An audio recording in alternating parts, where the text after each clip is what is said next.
नमस्कार।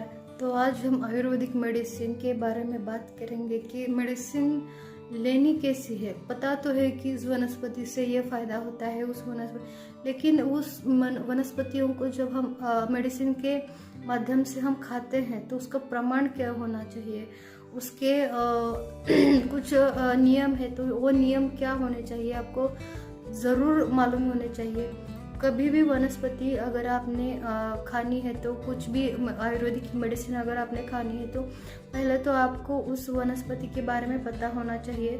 दूसरी बात, वो वनस्पति ताज़ी होनी चाहिए। बहुत दिनों की मेडिसिन या उस पर जो कीटक जो लगते हैं तो वैसी वाली मेडिसिन भी आपको नहीं खानी है। दूसरी बात, अगर आपको किसी वनस्पतियों के बारे में पता नहीं है तो आप डॉक्टर से परामर्श लें या किसी जिसको मतलब उस मेडिसिन के बारे में पता है उनका परामर्श लें।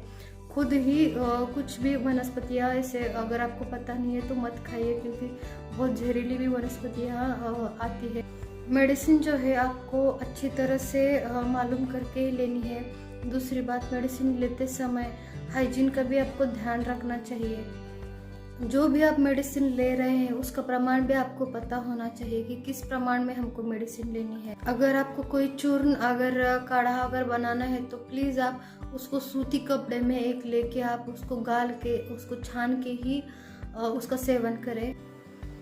अगर आपको लंबे समय तक किसी भी मेडिसिन को अगर प्रिजर्व करके रखना है तो प्लीज़ आपको कांच की बोतल में ही उसको रखना चाहिए, क्योंकि प्लास्टिक की बोतल में अगर आप रखोगे तो वो ज़्यादा दिन तक नहीं रहेगा, वो ख़राब हो जाएगा। देखो, प्रेगनेंसी में अगर लेडीज़ कोई आयुर्वेदिक की मेडिसिन ले रहे हैं तो बहुत ही उसको मतलब फिजिशियन के अंडर ही आपको मेडिसिन लेनी है।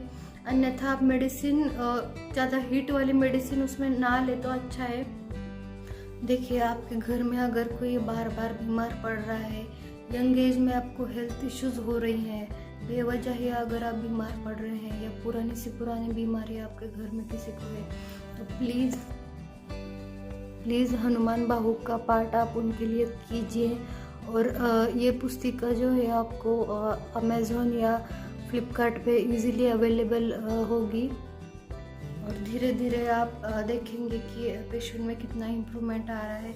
एक लोटा जल लेके, अगर पेशेंट की हालत अगर पूजा पाठ करने की भी नहीं है तो उनके साथ में जो कोई भी व्यक्ति रहते हैं तो उनके द्वारा भी ये पाठ किया जा सकता है। एक लोटा जल भर के भगवान के सामने रख के पूरा पाठ करने के बाद में आपको उस जल को पेशेंट को पिलाना है। आपको धीरे धीरे आप देखेंगे कि कितना इम्प्रूवमेंट पेशेंट में आता है। हाँ, और एक ज़रूरी बात है कि अब इस पाठ को करने से पहले आपको जय श्री राम की एक तो माला ज़रूर करनी चाहिए। ये बात सच है कि हनुमान बाहुक से सच में रोगी पेशेंट को भी आराम मिलता है। खुद मुझे हेल्थ इश्यूज बहुत हुए थे, तो मैं अभी बिल्कुल भी ठीक हूँ। हर रोज़ आज भी मैं पाठ करती हूँ। बहुत ही मुझे इसके अनुभव आए हैं। तो प्लीज़ मैं हाथ जोड़ के आपसे कहती हूँ कि भगवान पे भी भरोसा रखिए। Thank you.